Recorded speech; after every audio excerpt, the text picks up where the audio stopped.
மேலான தலைவர் முஹம்மது ஸல்லல்லாஹு அலைஹி வஸல்லம் அவர்கள் மீதும் அவர்களுடைய தோழர்கள் குடும்பத்தார்கள் நம் அனைவர்கள் மீதும் என்றென்றும் உண்டாகட்டும் என்று அல்லாஹுவை வேண்டியவனாக நாம் எல்லாம் இப்பொழுது எல்லோரும் பார்த்து பொறாமைப்படுகிற அல்லது பேராசைப்படுகிற ஒரு ஜனாசாவை நல்லடக்கம் செய்துவிட்டு இந்த இடத்திலே உட்கார்ந்திருக்கிறோம், நின்று கொண்டிருக்கிறோம். பெருமானார் ஸல்லல்லாஹு அலைஹி வஸல்லம் அவர்கள் சொன்னார்கள், சில மனிதர்கள் இந்த பூமியிலே இருந்து மரணிக்கின்ற பொழுது அவர்கள் இந்த பூமியின் கஷ்டங்களிலே இருந்து ஓய்வு பெற்றவர்களாக, நிம்மதி அடைந்தவர்களாக அல்லாஹுவை நோக்கி செல்வார்கள். சில மனிதர்கள் மரணிக்கின்ற பொழுது இந்த பூமியில் உள்ளவர்களுக்கு ஓய்வு கொடுத்தவர்களாக, அவர்களுடைய கஷ்டங்களில் இருந்து இந்த பூமியில் உள்ளவர்கள் ஓய்வடைந்த நிலையில் இந்த பூமியில் இருந்து மரணிக்க செய்வார்கள்.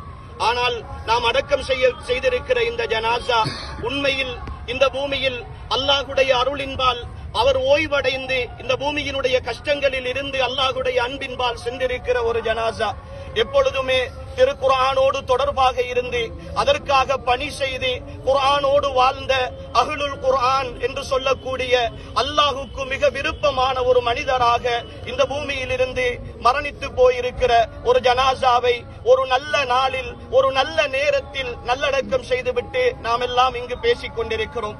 அன்புக்குரிய சகோதரர்களே, உண்மையில் அடக்கம் செய்யப்பட்ட இந்த ஜனாசாவுக்கான ஒரு செய்தி அல்ல இது. ஆனால் இந்த ஜனாசா உண்மையில் வெற்றியாளராக அல்லாஹுடைய அருளின்பால் சந்தோஷத்தின்பால் ஆயிரக்கணக்கான மக்களின் நல்ல பிரார்த்தனைகளோடு நல்ல வார்த்தைகளோடு எந்த ஒரு மனிதனும் இவரை பற்றி தப்பான ஒரு வார்த்தை கூட சொல்லாத நிலையில் வாழ்ந்தால் இப்படி ஒரு வாழ்க்கை வாழ வேண்டும் என்று ஒரு அழகான முன்னுதாரணத்தை எழுதிவிட்டு எங்களுக்கெல்லாம் உள்ளத்தில் ஆழமாக பதித்துவிட்டு சென்றிருக்கிற ஒரு உத்தமமான மனிதராக இந்த சகோதரரை நாங்கள் பார்க்கிறோம். அன்புக்குரியவர்களே, இந்த ஜனாசாவினுடைய மரண செய்தி கேட்ட நேரத்தில் இருந்து உண்மையில் உள்ளம் அப்படியே நம்ப மறுத்த ஒரு ஜனாசாவாக இருக்கக்கூடாது, இப்படி ஒரு நிகழ்வு நடந்திருக்க கூடாது என்று ஏங்கி தவித்த ஒரு மரணமாக இந்த மரணம் இருக்கிறது. ஏனென்றால் இவரோடு ஒன்றாக மதரசாவில் ஓதிய காலத்தில் ஒன்றாக இரண்டர கலந்திருந்தவர்கள் நாங்கள். இரண்டர கலந்திருந்தவர்கள் என்பதை விட இவருடைய பல இன்ப துன்பங்களில் ஒன்றாக சேர்ந்திருந்தவன் நான் என்ற அடிப்படையில் இவரை பற்றிய எல்லா விஷயங்களும், இவருடைய கனவுகள், இவருடைய ஆசைகள், இவர் வாழ நினைத்த வாழ்க்கை பற்றிய சிந்தனைகளை எல்லாம் நிறைய தடவைகள் என்னோடு பகிர்ந்து கொண்ட ஒருத்தர். இவருடைய மதரசா எக்ஸாமுகள், பரீட்சைகள் எல்லாம் பல தடவைகள் நான் எழுதி கொடுத்திருக்கிறேன். இவருடைய பாடங்களை வாசித்து காட்டி அதை அப்படியே மனனமாக ஒப்புவிக்கிற பொழுது இவருக்கு அல்லாஹு தஆலா அவருடைய புறக்கண்ணை எடுத்திருந்தாலும் அகக்கண் பார்வையை திறந்து அவருடைய உள்ளத்தை விரிவுபடுத்தி கொடுத்து அவருடைய ஞாபக சக்தியை அதிகரித்த விஷயங்களை பார்த்து நிறைய சந்தர்ப்பத்தில் வியந்திருக்கிறோம். அன்புக்குரியவர்களே, என் ஈமானிய உறவுகளே, இந்த செய்தி, இந்த ஜனாசா, இந்த மரணம் என்னுடையதும் உங்களுடையதும் உள்ளத்தில் ஆழமாக ஒரு செய்தியை பதித்து செல்கிறது. இன்று காலை சுபகு தொழுகையை நிறைவேற்றியவர், அதை ஜமாஅத்தாக தொழுவித்தவர், நேற்று வரைக்கும் அவருடைய வாழ்க்கையில் அவர் தொழுகைக்கான இமாமத்துடைய பணியை மிக சிறப்பாக செய்தவர், இன்று வரைக்கும் அந்த கடமையில் கண்ணும் கருத்துமாக இருந்தவர். வாழ வேண்டும் என்ற ஆசை இருந்திருக்கும், அவருடைய பிள்ளைகளை வாழ வைக்க வேண்டும் என்ற கனவு இருந்திருக்கும். இந்த பெருநாள் சந்தோஷமாக குடும்பத்தோடு கொண்டாட வேண்டும் என்ற உணர்வு இருந்திருக்கும். இந்த பெருநாளில் தொழுகையை முடித்து பெருநாள் குத்பாவுக்கு சந்தோஷமாக பிள்ளைகளை அழைத்து செல்ல வேண்டும் என்ற உணர்வு இருந்திருக்கும். ஆனால் ஒரே ஒரு செய்திதான் அன்புக்குரியவர்களே, ஒரே ஒரு செய்திதான். நாம் என்ன ஆயிரம் காரணம் சொன்னாலும் வலிகுல்லி உம்மத்தின் அஜல் வைதா ஜா அஜலுஹும் லா யஸ்தகிரூன சாஅத்தன் வலா யஸ்தக்திமூன். ஒவ்வொரு சமுதாயத்திற்கும் ஒரு தவணை இருக்கிறது. அந்த தவணை வந்தால் அவர்கள் ஒரு வினாடியும் பிற்படுத்தப்படவும் மாட்டார்கள், முற்படுத்தப்படவும் மாட்டார்கள் என்று அல்லாஹ் சொல்லுகிறானே. அந்த தவணை, அவருடைய காலம், அவருக்கு தீர்க்கப்பட்ட நாள் முடிந்து விட்டது. அன்புக்குரிய சகோதரர்களே, இனி இந்த சகோதரரை சந்திக்க முடியாது, இவரோடு பேச முடியாது, சலாம் சொல்ல முடியாது, அன்பை பரிமாற முடியாது. இவருடைய மனைவி பிள்ளைகள் கூட இவருக்கு அருகாமையில் இருக்க முடியாது. எல்லாம் இழந்து போன இந்த பயணம் அவர் சம்பாதித்த, அவர் தேடிக்கொண்ட அத்தனை நன்மைகளோடும் வாழ்ந்து கொண்டிருக்கிறாரே.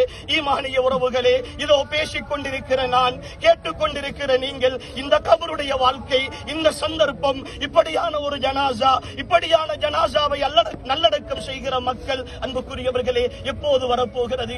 என் தவணையும் உங்களுடைய தவணையும் எப்போது வரப்போகிறது?